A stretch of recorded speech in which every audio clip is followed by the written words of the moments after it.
안녕하세요, 여러분. 오늘 밤 우리는 누군가를 잃을까 두려워 정작 나 자신을 까맣게 잃어버린 채 살아온 그 길고 외로웠던 시간의 그림자들에 대해 이야기해 보려 합니다. 겉으로는 늘 부드럽게 웃으며 다 괜찮은 척 넘겨왔지만 여러분의 마음 가장 깊은 곳에는 왜 늘 나만 더 참아야 할까? 왜 좋은 마음으로 베풀고 내어주었는데도 결국 서운함만 덩그러니 남을까? 왜 사람은 끝까지 붙잡았는데 내 마음의 방은 더 텅 비고 외로워졌을까?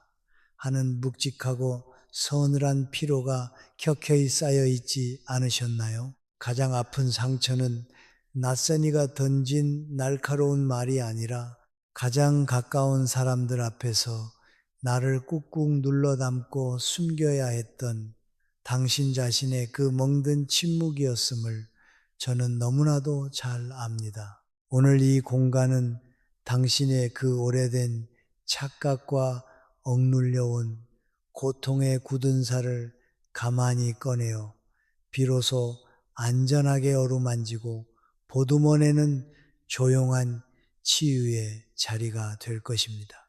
그러니 편안히 자리를 잡기 전에 제가 여기서 전하는 이야기가 진심으로 마음에 드신다면 좋아요와 구독을 눌러주세요.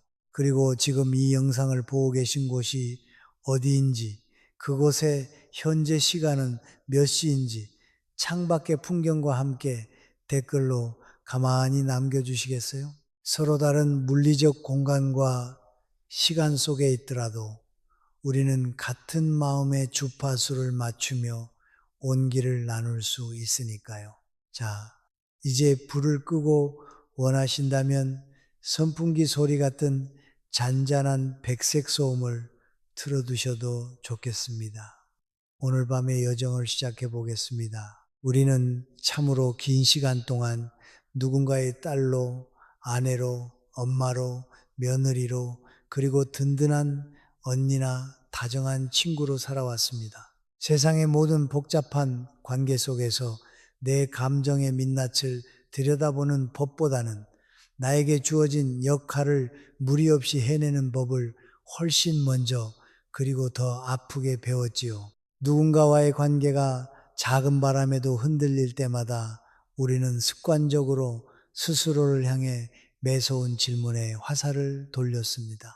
내가 여기서 뭘 더해야 이 상황이 조용해질까? 내가 어디까지 더 참아내야 저 사람이 불편해하지 않고 예전처럼 웃어줄까? 그래도 내가 어른인데, 내가 조금 더 배운 사람인데, 나 하나 조금만 더 이해하고 넘어가면 다 평화로워지지 않을까? 이렇게 끊임없이 자신을 다그치며 하루하루를 버텨왔습니다. 하지만 방 공기가 제법 서늘하게 창틈으로 스며드는 고요한 시간, 미처 마시지 못해 차갑게 식어버린 찻잔을 두 손으로 감싸쥐고 가만히 되돌아보면 비로소 알게 됩니다. 코끝을 스치는 쌉싸름한 차시패 향기 너머로 밀려오는 것은 그 수많은 질문과 인내의 끝에 남은 것이 결코 고요한 평화가 아니었다는 뼈아픈 깨달음입니다. 그것은 늘 당신 쪽으로만 아슬아슬하게 기울어진 채 삐걱거리는 위태로운 희생일 뿐이었고, 타인의 기분을 맞추기 위해 내 영혼을 갉아먹은 흔적이었습니다.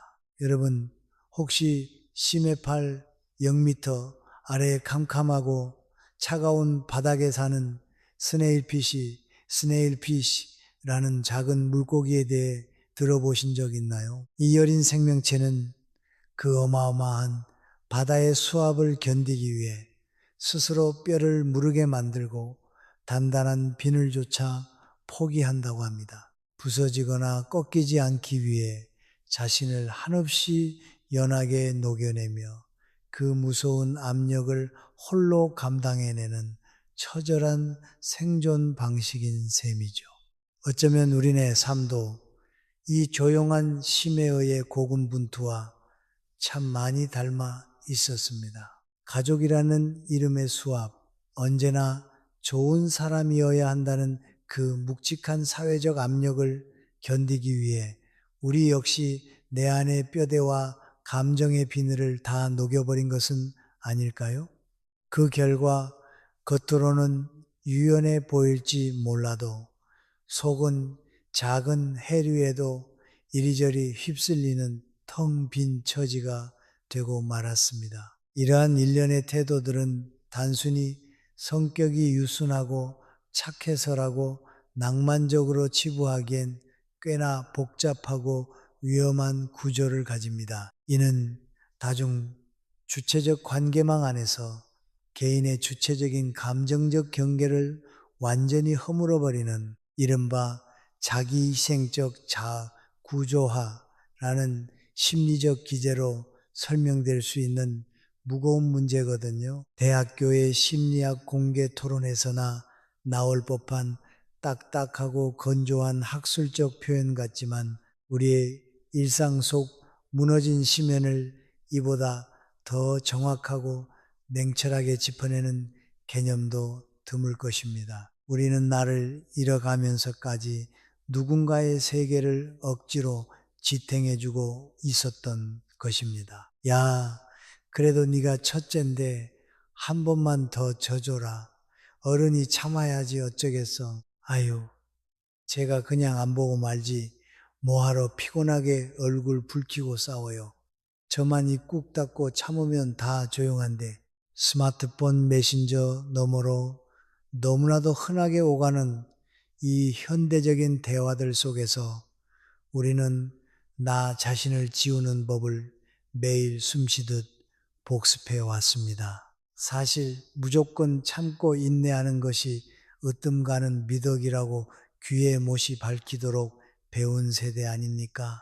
하지만 가만히 참고 있으면 결국 상대방이 나를 가만히로 본다는 씁쓸한 우스갯소리가 요즘처럼 뼈저리게 와닿은 적도 없습니다. 참을 인자 3번이면 살인을 면한다는 옛 성현의 말씀을 순진하게 믿었다가 살인은 면했을지언정 화병으로 응급실 문턱을 밟게 생겼으니 말입니다. 참 시절이 얄궂기도 하고 내 마음 몰라주는 세상이 야속하기도 하죠. 우리는 언제나 사람 때문에 힘들다고 그 사람이 나를 놓아주지 않거나 이기적으로 굴어서 상처를 받는다고 굳게 믿어왔습니다. 저 사람만 안 저러면 내 속이 편할 텐데 하고 원망도 많이 했지요. 그러나 가만히 렌즈의 초점을 나 자신에게로 돌려보면 진짜 진실은 조금 다릅니다. 우리를 가장 오래 짓누르고 아프게 한 것은 그 사람 자체가 아니라 그 관계의 낡은 테두리 안에서 내가 필사적으로 지켜내려 했던 역할, 그리고 끝까지 이해심 많고 좋은 사람으로 남아야 한다는 나의 지독한 집착이었습니다. 당신은 사람을 놓지 못한 것이 아니라 당신에게 씌워진 그 버거운 역할을 차마 내려놓지 못했던 것입니다. 진정한 삶의 평화와 관계의 안식은 무조건적인 인내와 희생에서 피어나는 것이 아닙니다. 그것은 나 자신을 향한 온전하고 단호한 지킴에서 비로소 뿌리를 내립니다. 내가 생명줄처럼 쥐고 있던 것이 사실은 나를 올가매는 썩은 동아줄인 줄도 모르고 손바닥에서 피가 나도록 꽉 쥐고만 있었다면 이제는 스르르 그 굳은 손에 힘을 빼야 할 시간입니다. 오늘 밤 우리는 바로 그 단단히 쥔 주먹을 펴는 조용한 연습을 해볼 참입니다. 어쩌면 방금 제가 드린 이야기가 마음 한구석을 찌르면서도 한편으로는 조금 철학적이고 멀게 느껴지셨을지도 모르겠습니다. 그렇다면 우리의 시선을 어제 혹은 바로 오늘 아침에 겪었던 아주 평범하고도 쓸쓸한 일상의 조각들로 가만히 옮겨볼까요? 거창한 비극이 아니라 우리가 얼마나 자주 그리고 얼마나 조용히 나 자신을 허물어뜨리며 하루를 견뎌내고 있는지 그 익숙한 풍경 속으로 걸어 들어가 보겠습니다. 어느 나른한 오후 적막한 거실에 홀로 앉아 있다가 문득 타지에 있는 자식 생각이 나서 전화를 겁니다. 그저 밥은 먹었는지 별일은 없는지 반가운 마음에 이런저런 안부를 묻는데 수화기 너머로 귀찮은 듯 퉁명스러운 목소리가 툭 날아옵니다. 엄마, 나 지금 일하느라 엄청 바쁘다니까. 나중에 내가 먼저 전화할게. 끊어. 찰칵 하고 매몰차게 끊어진 전화기 너머로 뚜뚜거리는 기계음만 차갑게 맴돕니다. 가슴 한 구석이 쿵 하고 내려앉고 날카로운 유리에 베인 듯 서운함이 왈칵 밀려오지만 우리는 이내 그 감정을 재빨리 덮어버립니다. 혹여나 내 존재가 바쁜 자식에게 짐이 될까봐, 행여나 관계가 껄끄러워질까봐 허공에 대고 서둘러 목소리를 높이죠. 그래, 바쁠 텐데 얼른 일 봐라. 끼니 거르지 말고 쫓기듯 혼잣말을 뱉고 나면 윙윙 돌아가는 냉장고 모터 소리만 유난히 크게 울리는 텅 빈 거실에서 한참을 우두커니 서 있게 됩니다. 겉으로는 그럴 수 있다고 쿨한 어른인 척 넘겼지만 손에 쥐어진 차갑게 식어버린 휴대전화 액정만큼이나 마음은 오래도록 가라앉아 제자리를 찾지 못합니다. 자식을 향한 무조건적인 이해라는 이름 뒤에 사실은 내 상처를 돌보지 못한 깊은 외로움이 숨어 있다는 것을 애써 외면하면서 말입니다. 또 이런 날도 있습니다. 오랜만에 동창 모임이나 지인과의 차 한 잔을 위해 예쁘게 옷을 차려입고 외출을 합니다. 처음 만났을 땐 반가움의 웃음꽃이 피었지만 대화가 길어질수록 상대방은 묘하게 선을 넘나드는 질문들을 던지기 시작합니다. 새로 이사한 집의 평수는 얼마나 되는지, 남편의 퇴직금은 넉넉한지, 자식들은 어느 번듯한 회사에 다니는지, 심지어 요즘 여기저기 쑤시는 건강 상태까지 은근슬쩍 비교해 도마 위에 올립니다. 속으로는 무례함에 불쾌하고 가시방석에 앉은 듯 찌뿌둥하지만 여기서 정색하면 나만 속 좁은 사람이 될까봐 혹은 분위기가 어색해질까봐 그저 사람 좋은 웃음을 지으며 억지로 장단을 맞춰줍니다. 참 이상하죠. 오랜만에 만난 지는 반가움보다 혈압을 먼저 올려주곤 하니까요. 상대의 끝없는 자기 과시와 자랑 배틀에 억지로 맞장구를 치다 보면 어느새 내 영혼은 안드로메다로 가출한 상태가 됩니다. 이럴 땐 이 사람이 정말 내 인연인지 아니면 전생에 내가 큰 빚을 져서 수금하러 온 채권자인지 헷갈릴 지경이에요.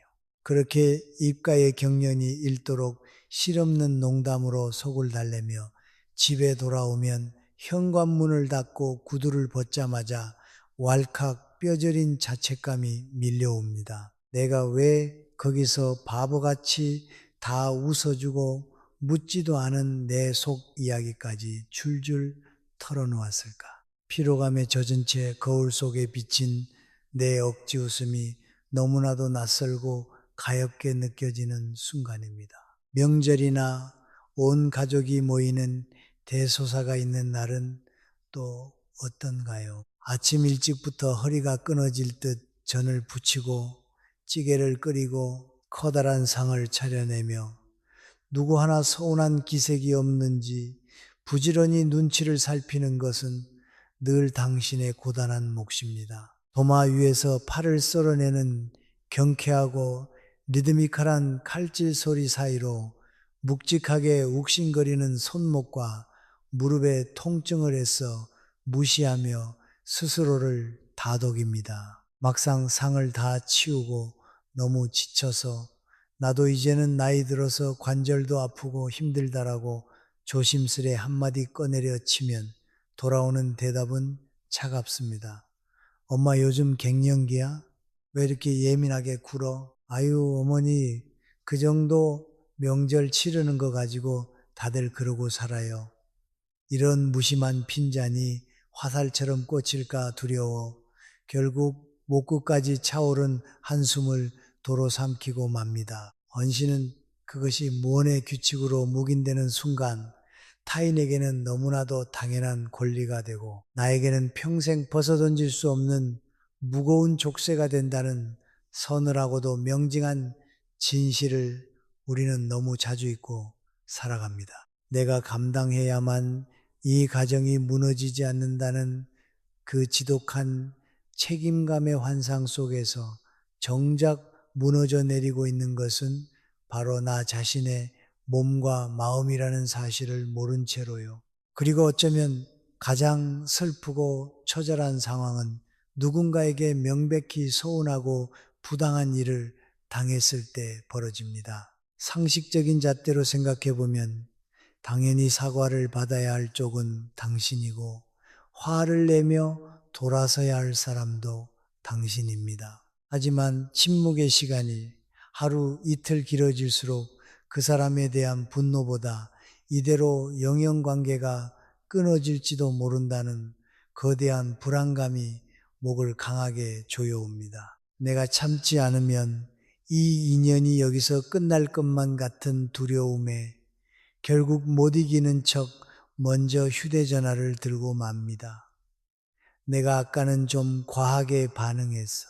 기분 풀어 밥이나 같이 먹자 라며 구차하게 손을 내밀고 마는 것이죠. 사회학이나 임상 심리학에서는 타인과의 심각한 갈등이나 위협적인 상황에서 자신의 안위와 자존감을 포기하면서까지 상대에게 극단적으로 복종하고 기분을 맞춰주려는 이러한 방어적 행동 양식을 가리켜 please, 반응, phoning response 혹은 tend and befriend, tend and befriend 기제라고 조명하기도 합니다. 관계의 완전한 단절이라는 극도의 정서적 스트레스 상황에서 살아남기 위해 인간의 뇌가 무의식적으로 선택한 아주 슬프고도 절박한 생존 전략인 셈이죠. 흥미롭게도 야생 생태계를 관찰해 보면 연약한 초식 동물들 중 일부는 포식자와 마주쳤을 때 맹렬히 도망치거나 맞서 싸우는 대신 오히려 자신의 가장 취약한 배를 드러내 보이며 죽은 척을 하거나 극단적인 순응의 자세를 취한다고 합니다. 상대가 내게 상처를 주었음에도 불구하고 그 사람이 나를 완전히 떠날까봐 두려워 꼬리를 내리고 먼저 굽히고 들어가는 우리의 아픈 모습이 거친 야생에서 살아남기 위해 본능적으로 납작 엎드리는 그 가엾은 동물들의 맹목적 생존 본능과 가슴 아프게 맞닿아 있다니 참 기가 막히고 서글픈 노릇입니다.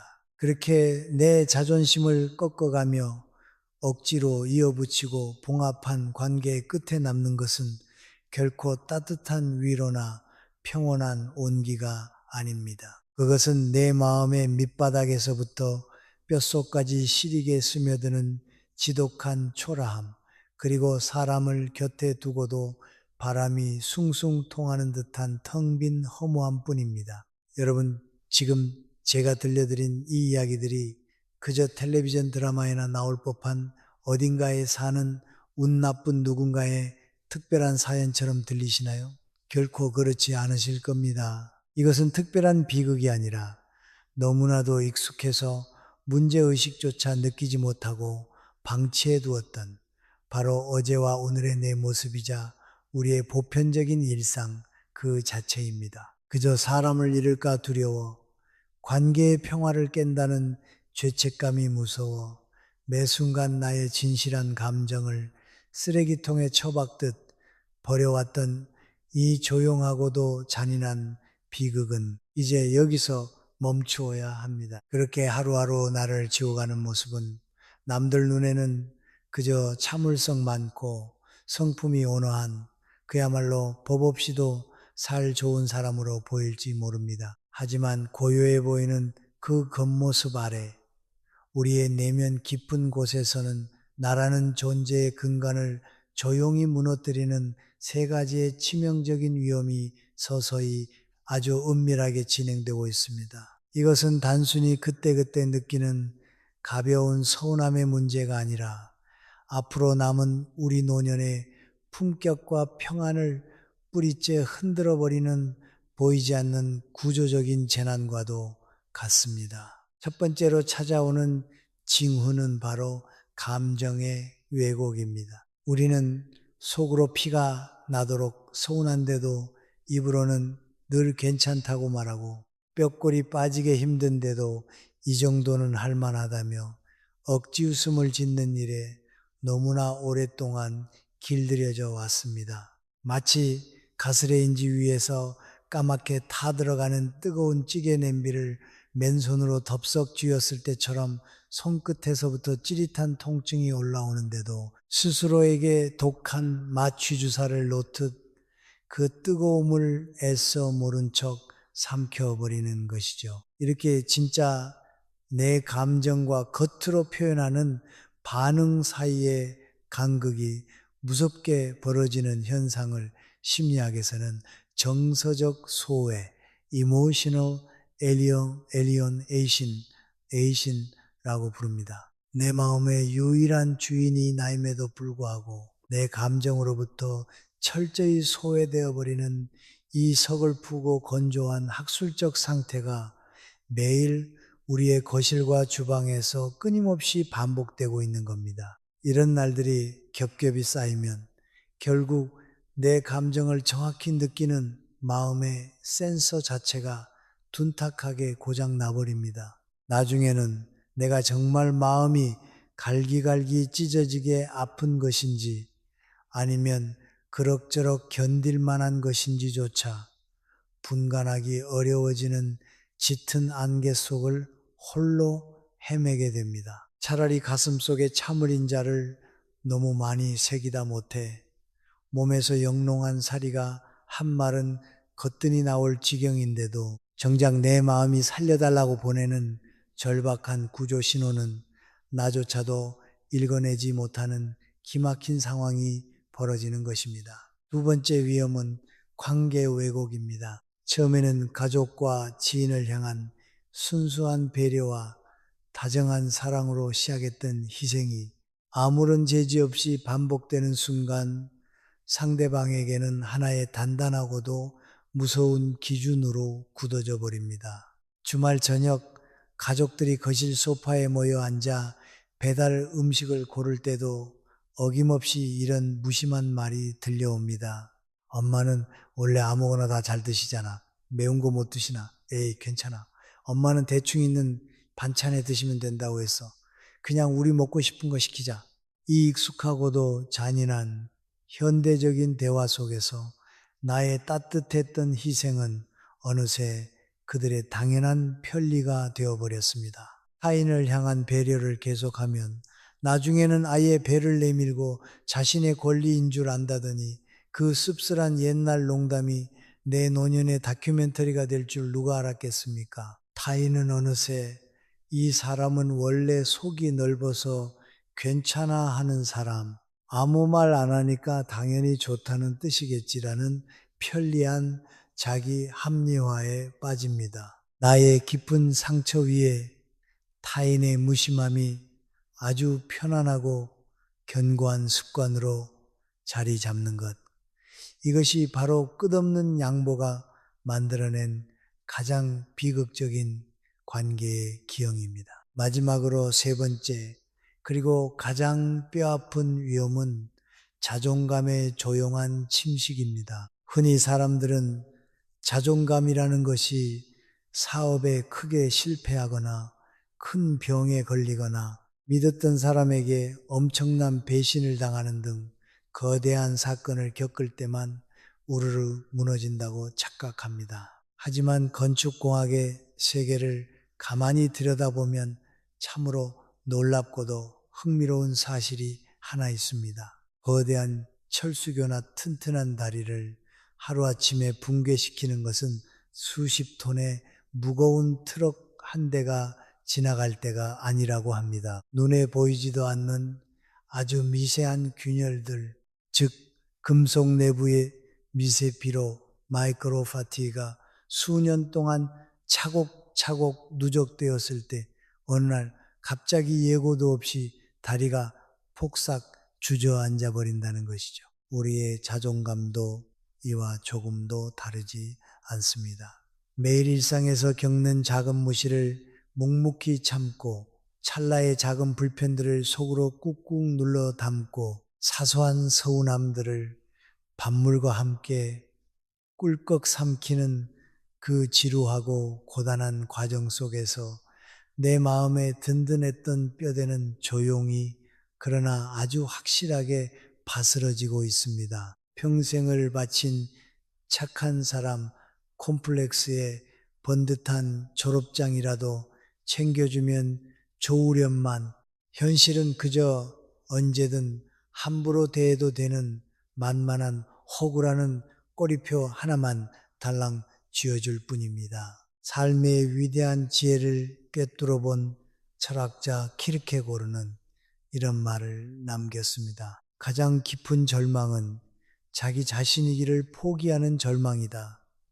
우리가 이 생에서 가장 두려워해야 할 것은 내가 조금 덜 맞춰주었다고 해서 저 사람이 나를 떠날까봐 전전긍긍하는 고독이 아닙니다. 끊임없이 타인의 입맛에 나를 오려 붙이고 내 속을 도려내어 그 빈자리에 남의 기대를 채워 넣다가 어느 날 거울 앞에 선 내 모습이 도대체 누구인지조차 희미해지는 것, 끝내 내가 나를 완전히 잃어버리는 바로 그 순간이야말로 우리 삶에서 가장 소리 없이 다가오는 무서운 비극입니다. 이제 이 오래되고 서글픈 착각의 구조를 정확히 마주하셨다면 우리는 나를 갉아먹던 그 무거운 집착들을 하나씩 내려놓을 준비가 된 것입니다. 우리가 가장 먼저 끊어내야 할 사람보다 더 독하게 우리를 얽어매고 있는 첫 번째 사슬은 바로 끝까지 좋은 사람으로 남아야 한다는 집착입니다. 우리의 익숙한 일상 속 한 장면을 가만히 떠올려 볼까요? 지인들과의 모임 자리, 누군가 분위기 파악을 못하고 뼈 있는 무례한 말을 툭 던집니다. 하지만 우리는 행여나 그 좋은 분위기를 내가 깰까봐 눈꼬리를 휘어가며 억지 웃음으로 그 상황을 무마해버립니다. 혹은 당장 내 몸이 부서질 듯 피곤한데도 누군가 무리한 부탁을 해오면 속으로 씁쓸한 한숨을 삼키면서도 그래, 내 몸 조금 고생하고 말지 그 정도는 해줄 수 있지 하며 덜컥 남의 짐을 내 어깨 위로 받아 안습니다. 그러고 나서 어쩌다 용기를 내어 한번 거절이라도 하게 된 날이면 밤새 어두운 천장을 바라보며 내가 너무 차갑고 이기적인 사람이 된 것만 같아 끙끙 앓지요. 불편해도 꾹 참고 계속 받아주고 싫은 내색 한번 시원하게 하지 못하며 행여 억울하고 속상한 마음이 들 때면 아유 나이 먹고 내가 너무 예민한가 보다라며 오롯이 내 감정을 축소하고 스스로를 탓하기 바쁩니다. 도대체 왜 우리는 이토록 좋은 사람이라는 타이틀에 목을 매는 걸까요? 우리 세대의 여성들은 안타깝게도 나 자신으로서 온전히 사랑받는 법보다 타인에게 미움받지 않는 법을 눈물겹도록 먼저 배워왔기 때문입니다. 내 마음이 겪는 그깟 잠깐의 불편함보다 평생을 쌓아온 좋은 사람이라는 평판에 금이 가는 것이 세상이 무너지는 것처럼 두렵게 느껴집니다. 특히 중년의 언덕을 넘어가면서부터는 이 나이 먹고 왜 저렇게 까다롭고 유난스럽게 구냐는 비아냥을 들을까봐 더 조심하게 되고 스스로 마음의 문턱을 한없이 낮춰버리게 되는 것입니다. 참 희한한 일입니다.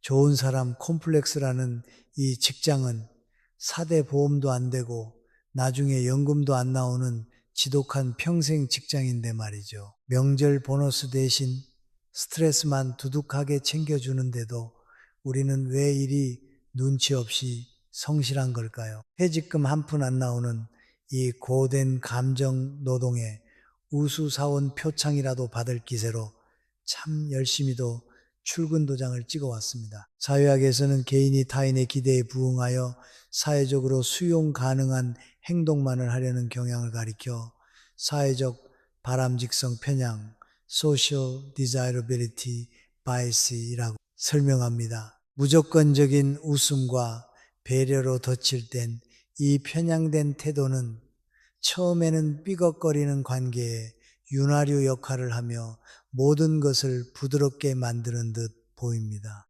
하지만 이 배려에 명확한 경계선이 없으면 결국 상대방의 무의식 속에서 당신은 언제든 쉽게 부탁할 수 있는 만만한 사람, 심지어 조금 막대해도 웃고 넘어가는 사람으로 전락하고 맙니다. 그 결과 우리의 몸과 마음은 서서히 무너져 갑니다. 한여름 오후 유리잔 표면에 송글송글 맺혀있던 차가운 물방울들이 한순간에 뭉쳐 테이블 위로 흥건하게 쏟아져 내리듯 억지로 버티던 우리의 몸은 걷잡을 수 없이 지쳐가고 마음속에는 억울함만 가득 고이게 됩니다. 겉으로는 태평양처럼 평온해 보이지만 속으로는 벼린 칼날처럼 점점 날카로워지지요. 나중에는 평소 같으면 웃어넘길 아주 작은 부탁 하나에도 왈칵 화가 치밀어 오르고 지나가는 사소한 말 한마디에 심장이 베인 듯 큰 상처를 받습니다.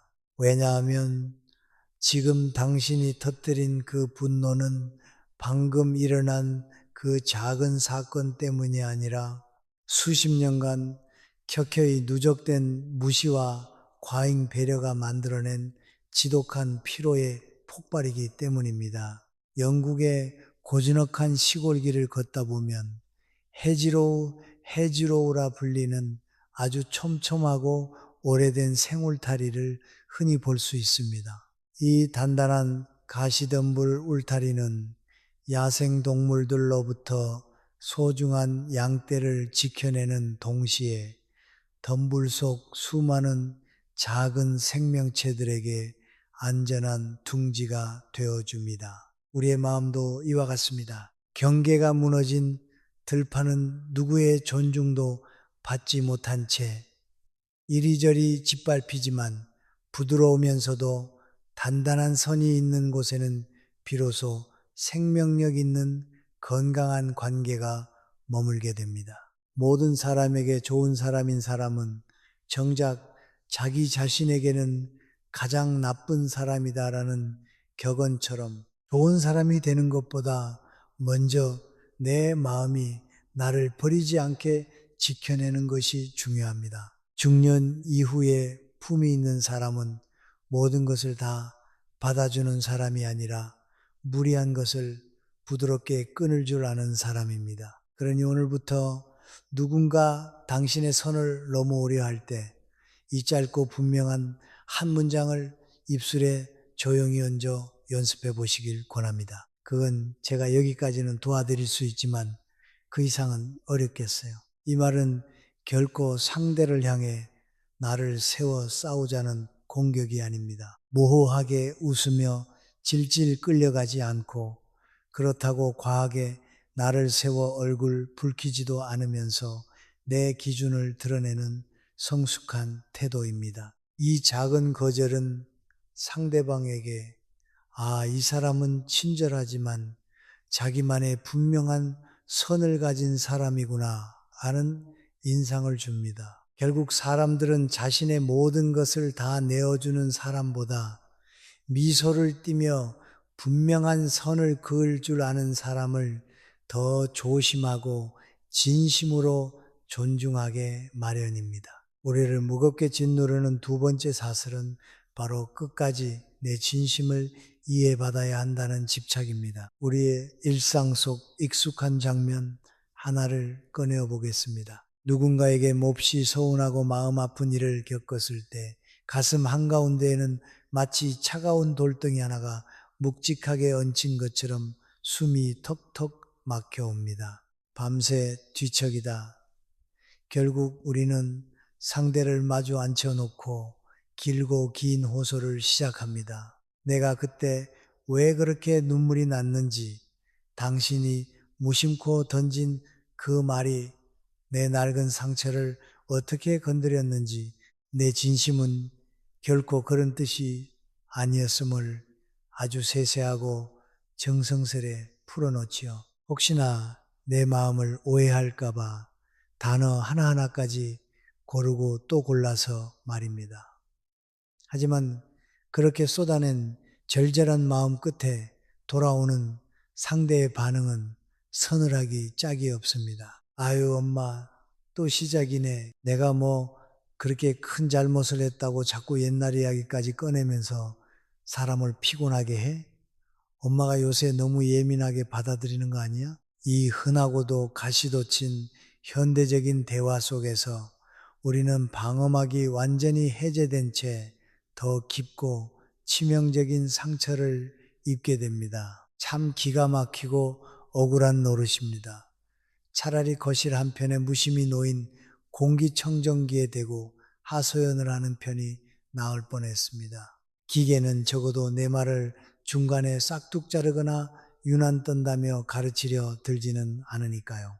요즘은 스마트폰 인공지능한테 나 오늘 너무 우울해라고 한마디만 해도 다정하게 위로의 노래를 척척 틀어주는 최첨단 시대입니다. 그런데 수십 년을 한 이불 덮고 산 남편이나 내 배 아파 나와서 정성껏 길러낸 자식의 공감 능력은 왜 아직도 쌍팔년도 구형 흑백폰 수준에 머물러 있는지 도무지 모를 일입니다. 아마도 가슴 속에 공감의 와이파이 연결이 영영 끊어져 버린 모양입니다. 하지만 우리는 그 차가운 벽 앞에서도 쉽게 멈추지 못합니다.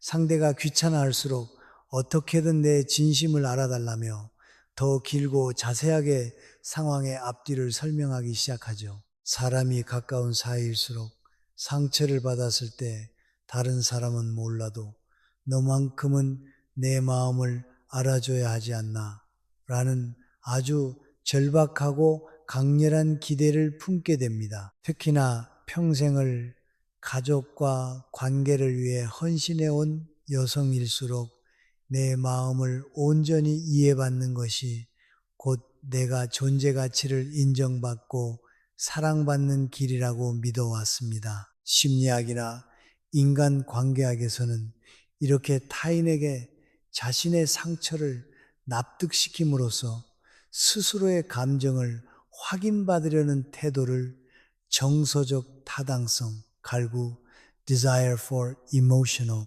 validation라는 건조하고 학술적인 언어로 묘사합니다. 이 차가운 용어는 어떻게든 내 상처를 알아달라며 허공의 발을 동동 구르는 우리의 애처로운 뒷모습을 너무나도 정확하게 찔러옵니다. 그러나 우리의 그 간절한 반응 뒤에는 관계를 좀먹는 아주 깊고 위험한 함정이 입을 벌리고 있습니다. 세상 모든 사람에게, 심지어 핏줄을 나눈 가족에게조차 내 복잡한 마음을 100% 완벽하게 납득시키는 것은 애초에 불가능한 일입니다.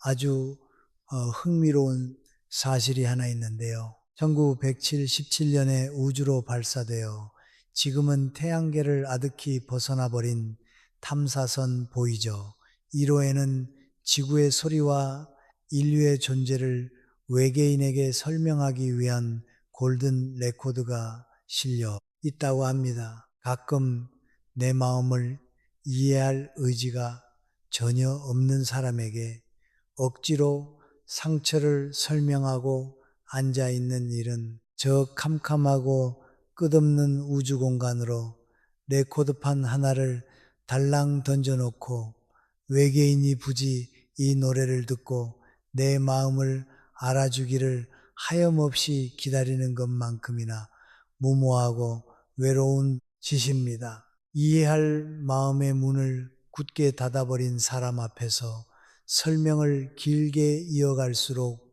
나의 붉고 여린 상처는 전혀 전달되지 않습니다. 오히려 그 긴 설명 속에서 나의 약점과 절박함만이 상대방에게 낱낱이 노출되고 말 뿐입니다. 결국 대화가 끝나고 각자의 방으로 흩어진 뒤 적막한 방 안에 홀로 남았을 때 밀려오는 것은 시원함이 아니라 끔찍한 자괴감입니다.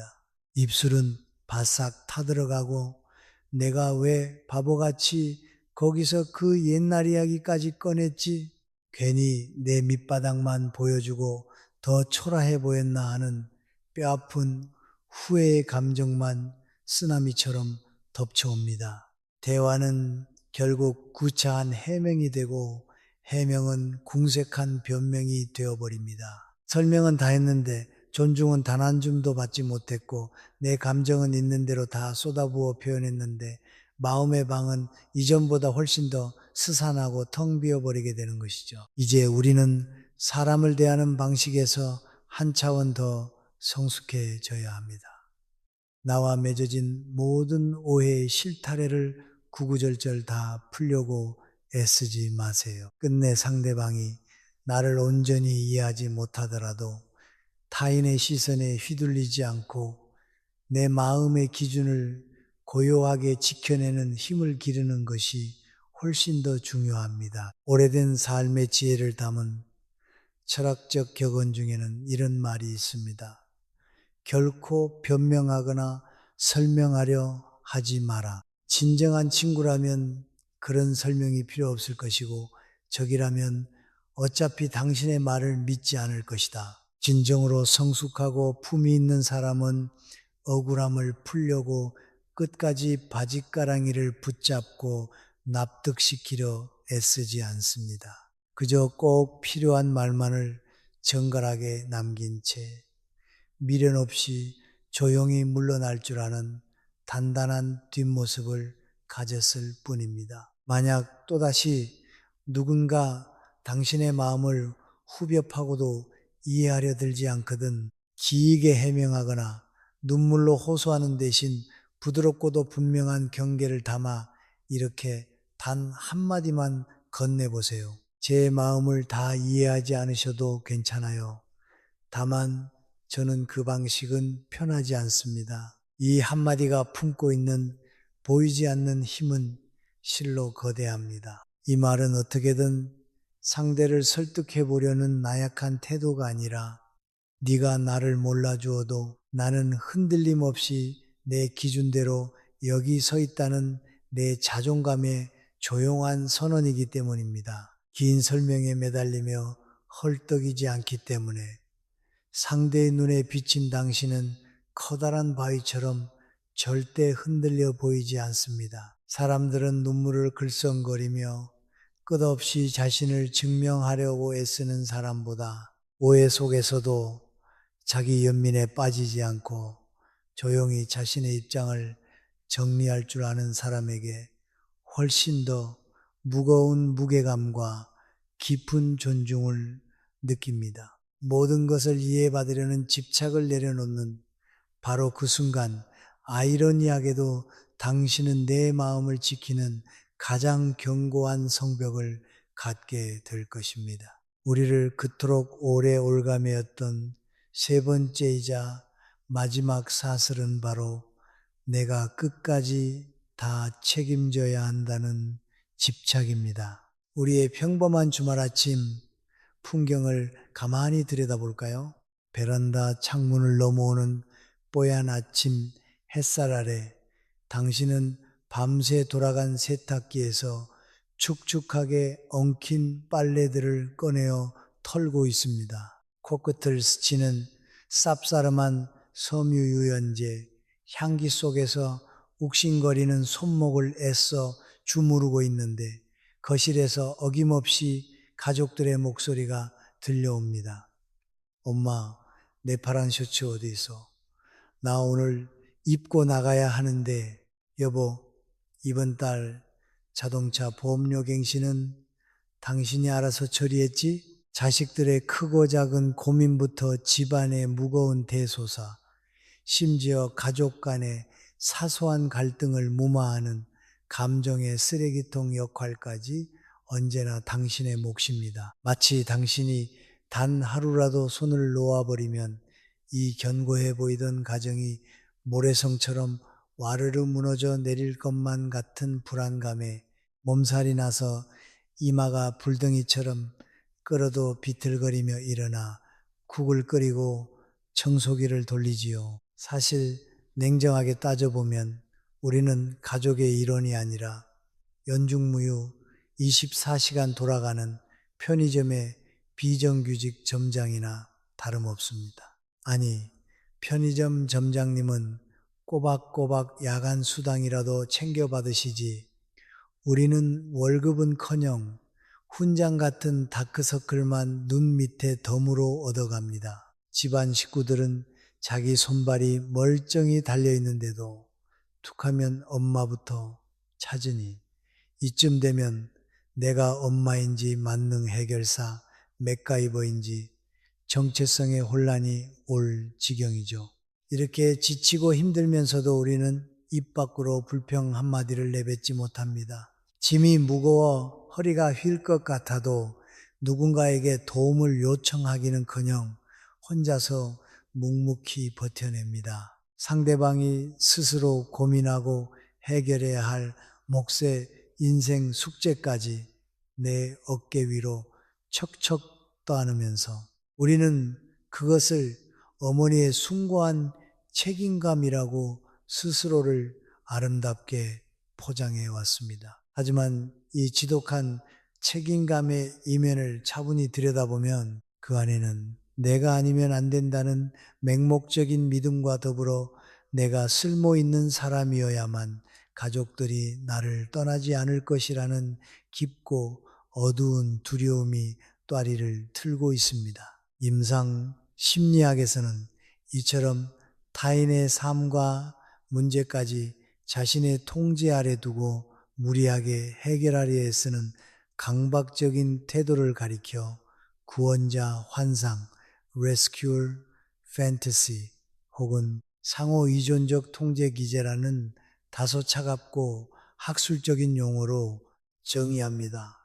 나 자신의 존재감을 증명하기 위해 타인의 무능력함을 무의식적으로 조장하고 내 헌신에 영원히 기대게 만드는 서글픈 심리적 감정인 셈이지요. 이 헌신이 지나치면 그것은 더 이상 따뜻한 돌봄이 아니라 숨막히는 통제가 되고 사랑이 아니라 지독한 자기 소진이 되고 맙니다. 곤충학자들의 흥미로운 관찰에 따르면 나비가 번데기에서 부화할 때 아주 좁은 구멍을 빠져나오며 안간힘을 쓰는 고통스러운 과정이 반드시 필요하다고 합니다. 그 처절한 몸부림의 압력을 통해 비로소 날개 끝 미세한 혈관까지 혈액이 순환되어 하늘을 날 수 있는 튼튼한 날개를 갖게 되는 것이죠. 만약 누군가 안쓰러운 마음에 가위로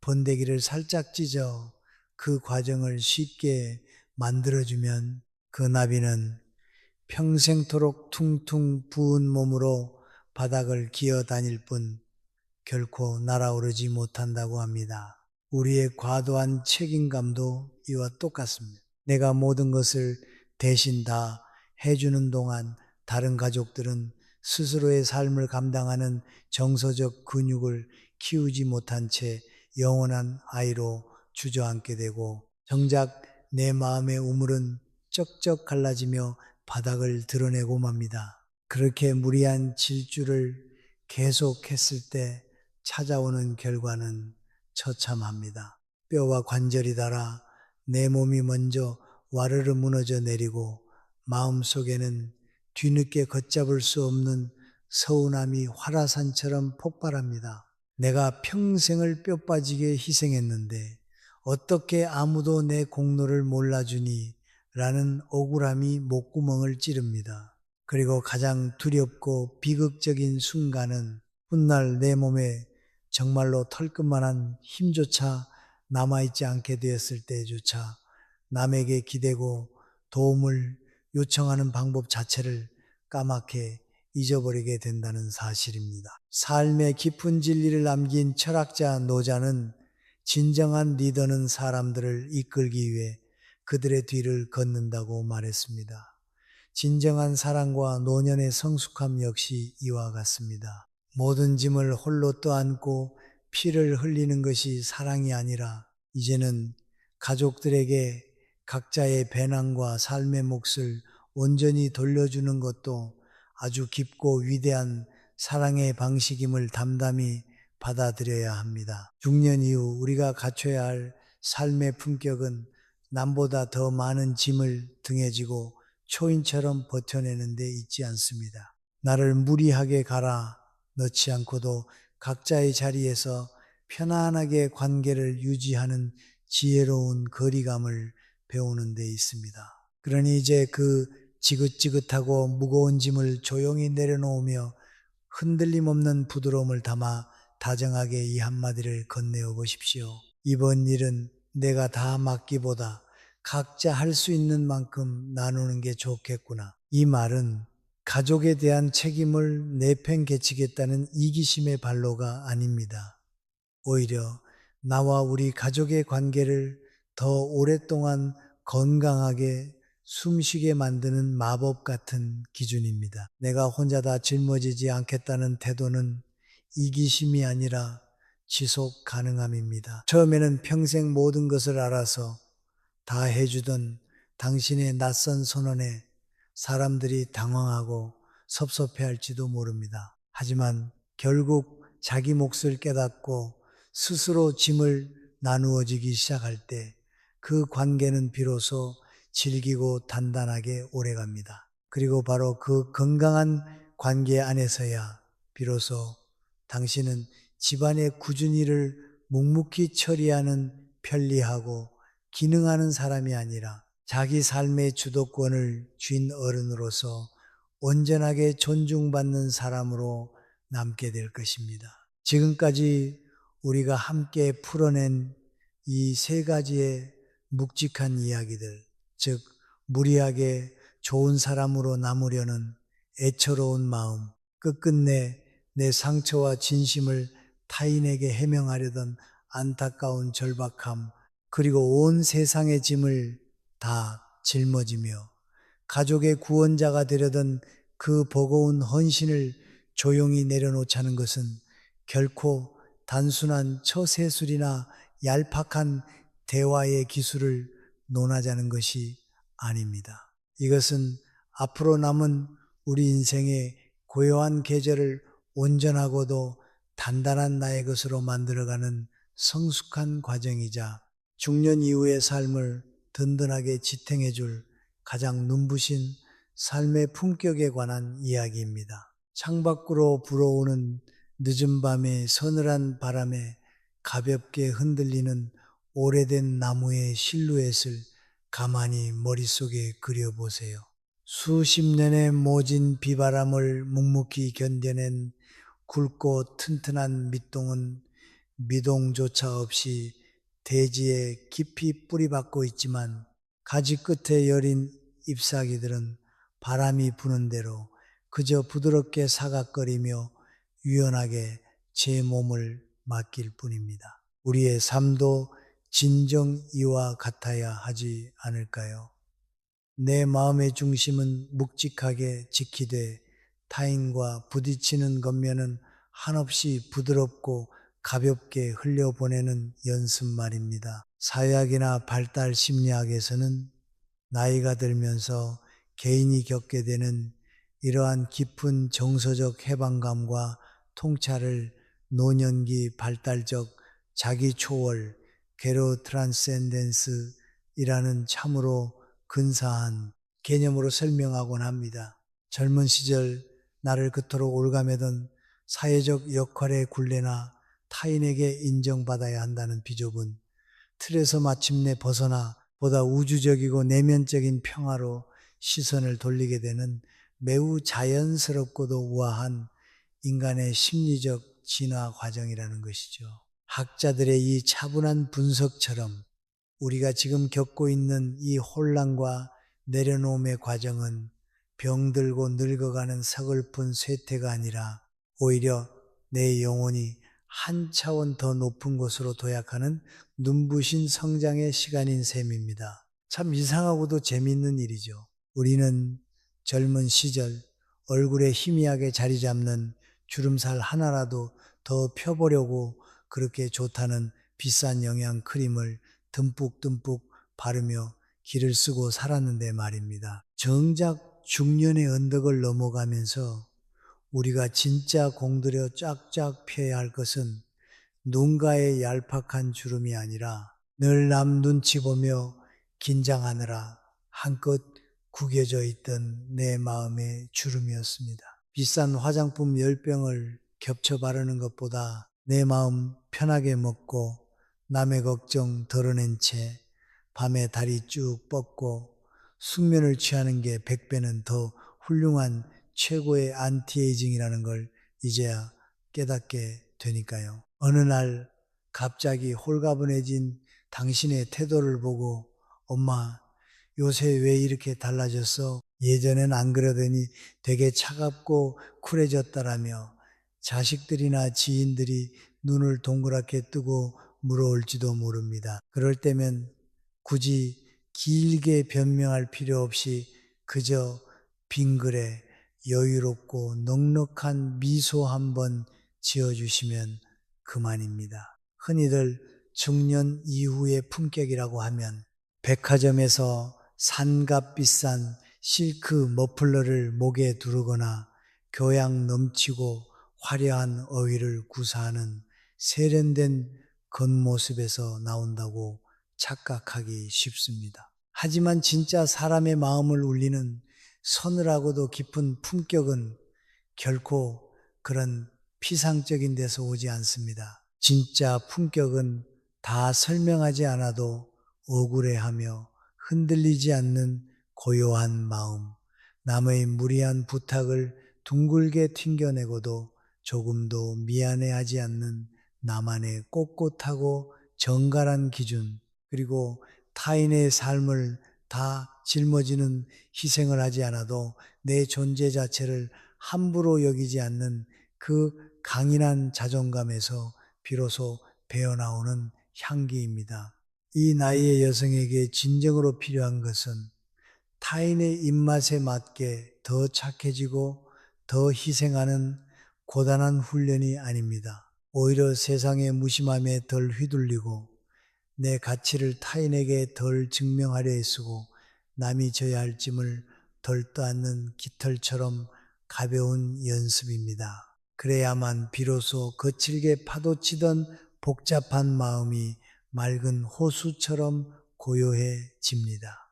그래야 서로의 영역을 함부로 침범하던 흐릿한 관계의 선들이 아주 선명해지고 무엇보다 나라는 이 귀하고 하나뿐인 존재를 남의 발밑에 아무렇게나 던져 소모하지 않게 됩니다. 유럽의 오래된 박물관에 전시된 고대 로마 시대의 유리 공예품들을 가만히 들여다보면 참으로 경이로운 특징을 하나 발견할 수 있습니다. 로만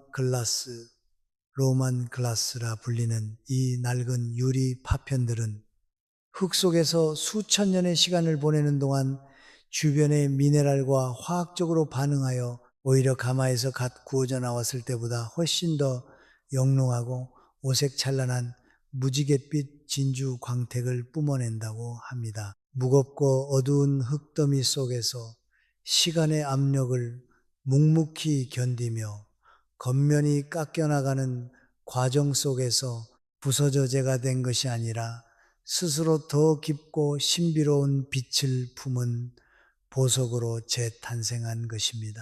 우리의 빛나는 노년 역시 이 로만 글라스와 꼭 닮아 있습니다. 나를 평생토록 갉아먹던 그 헛되고 뾰족한 집착들을 미련 없이 다 돌려보내고 났을 때 우리는 비로소 내면의 가장 깊은 곳에서부터 우러나오는 진짜 맑고 아름다운 생의 빛을 뿜어내게 될 것입니다. 두 손을 꽉 쥐고 있으면 그 안에는 땀방울 외엔 아무것도 담을 수 없지만 두 손을 가볍게 펼치면 온 우주의 바람을 다 담을 수 있다는 오래된 현자의 지혜로운 문장처럼 말입니다. 여기서 우리가 조용히 다져야 할 아주 중요한 진실이 하나 있습니다. 내가 쥐고 있던 이 무거운 집착의 끈을 툭 놓아버린다고 해서 내 안에 찰랑이던 따뜻한 정이나 인간미가 한순간에 메말라 버리는 것이 결코 아니라는 사실입니다. 오히려 나를 아프게 하던 그 독한 집착들을 과감히 도려내야만 불순물 없이 투명하고 맑은 진짜 정정이 온전히 남게 됩니다. 억지로 타인을 내 곁에 붙잡아 두려 안간힘을 쓰던 그 애처로운 발버둥이 줄어들수록 관계는 덜 삐뚤어지고 매일 아침 거울 속에 비친 내 표정은 그 어느 때보다 편안해질 것입니다. 오늘 밤 우리가 함께 나누는 이 깊은 이야기의 결은 결코 사람을 차갑게 무 자르듯 끊어내고 벽을 치자는 삭막한 독립선언이 아닙니다. 그것은 세상 그 어떤 거센 바람에도 쉽게 꺾이거나 흔들리지 않는 참으로 부드럽고 고요한 노년의 품위입니다. 이제 우리의 길고 깊었던 여정을 갈무리하며 이 모든 이야기를 가슴속에 오래도록 남을 단 하나의 문장으로 조용히 묶어보려 합니다. 우리는 그동안 사람이라는 끈을 놓지 못해서 내 곁에 누군가가 혹여나 나를 떠나갈까봐 두려워서 이토록 내 마음이 무겁고 고단했다고 철석같이 믿어왔습니다. 하지만 오늘 밤 내면의 거울을 가만히 들여다본 끝에 우리가 비로소 마주하게 된 진짜 진실은 우리의 생각과는 조금 달랐지요. 사실은 언제나 좋은 사람이어야 한다는 그 무거운 집착, 어떻게든 내 깊은 상처를 끝까지 이해받고 싶다는 그 절박한 집착, 그리고 내가 나서서 모든 것을 책임져야만 이 가정이 무너지지 않을 것이라는 그 슬픈 집착을 참아 내려놓지 못해 내 영혼이 그토록 오래 아프고 병들어가고 있었다는 것을 말입니다. 이 뼈 아픈 진실을 온전히 깨닫는 바로 그 순간 당신은 지난 수십 년 동안 틈만 나면 자기 자신을 닥달하고 자책하던 그 모진 삶의 굴레에서 비로소 한 걸음 멀어질 수 있습니다. 내가 많이 부족해서, 내가 유난히 참을성이 없어서라며 밤마다 스스로를 향해 매섭게 던지던 원망의 화살들을 이제는 가만히 거두어들여도 괜찮습니다. 앞으로 우리에게 남은 소중한 생의 시간들은 더 이상 타인의 기대와 무심함에 나를 장작처럼 활활 태워 소진해버리는 잿빛의 시간이어서는 안 됩니다. 그것은 내 마음의 영토를 고요하고 굳건하게 지켜내면서도 나이 들어감의 눈부신 품위를 결코 잃지 않는 투명하고 단단한 시간이어야만 합니다. 이 영상의 가장 중심에 놓인 삶의 메시지를 부디 잊지 말아 주십시오. 품격 있는 어른이란 입술을 꽉 깨물며 억울함을 끝까지 참아내는 사람이 결코 아닙니다. 진정으로 품이 있는 사람은 자기 마음의 에너지를 함부로 그리고 무가치하게 소모시키지 않는 사람입니다. 중년 이후에 비로소 빛을 발하는 진짜 품격은 남들보다 더 무거운 짐을 등에 지고 더 많이 견뎌내는 미련한 헌신에서 나오지 않습니다. 그것은 타인을 어디까지 기꺼이 사랑할 것인지, 내 에너지를 어디서 부드럽게 멈출 것인지, 그리고 내 삶을 위해 무엇을 홀가분하게 내려놓아야 하는지를 정확히 아는 그 서늘한 지혜에서 비롯됩니다. 그러니 영상을 끄시고 내일 아침 환한 햇살과 함께 눈을 뜨면 여러분의 일상 속에서 바로 실천할 수 있는 아주 작지만 위대한 행동 하나를 꼭 제안하고 싶습니다. 오늘 하루 안에 단 한 번만이라도 좋습니다. 누군가 당신에게 무리한 부탁을 해오거나 선을 넘는 불편한 말을 무심히 던질 때 구구절절 변명하거나 길게 설명하지 말고 아주 부드러운 목소리로 그러나 흔들림 없는 눈빛을 담아 가만히 이렇게 말해보세요. 저는 여기까지가 편합니다. 이 한 문장은 겉보기엔 아주 짧고 소박하지만 당신에게는 수십 년 동안 까마득히 잊고 지냈던 나만의 기준을 다시금 꼿꼿하게 세워 올리는 눈부신 첫걸음이 되어 줄 것입니다. 우리는 사람을 놓지 못해 늙은 것이 아니라 나를 잃게 만드는 집착을 놓지 못해 더 아팠습니다. 이제 방 안을 채우던 공기가 한결 고요하고 아늑해진 것을 아주 가만히 느끼실 수 있을 겁니다. 우리가 그토록 애를 쓰며 억지로 부여잡고 있었던 마음속의 뾰족한 돌덩이들과 남들의 시선이라는 무거운 짐들을 하나둘씩 조용히 바닥에 내려놓고 나니 원래 당신이 지니고 태어났던 생명의 숨결이 얼마나 편안하고 한없이 가벼운 것이었는지 비로소 온몸으로 깨닫게 되는 참으로 깊고 아슬한 밤의 시간입니다. 더 이상 누군가에게 나쁜 사람으로 남을까봐 두려워 마음을 졸이며 웅크리지 않으셔도 괜찮고 내일은 또 어떻게 남들의 기분과 기대를 온전히 다 맞추며 무사히 하루를 넘길 수 있을까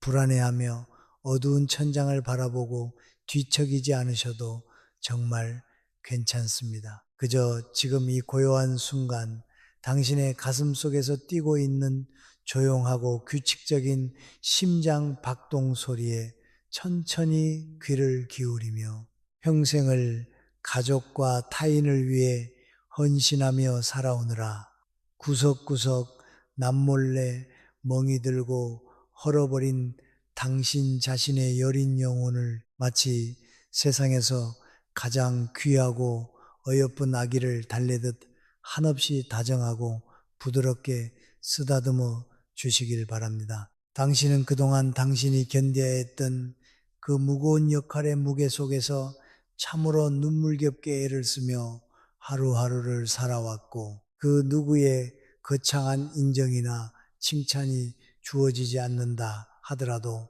이미 그 자체로 너무나 눈부시고 온전하게 당신의 자리를 지켜낸 참으로 귀하고 존엄한 존재이니까요.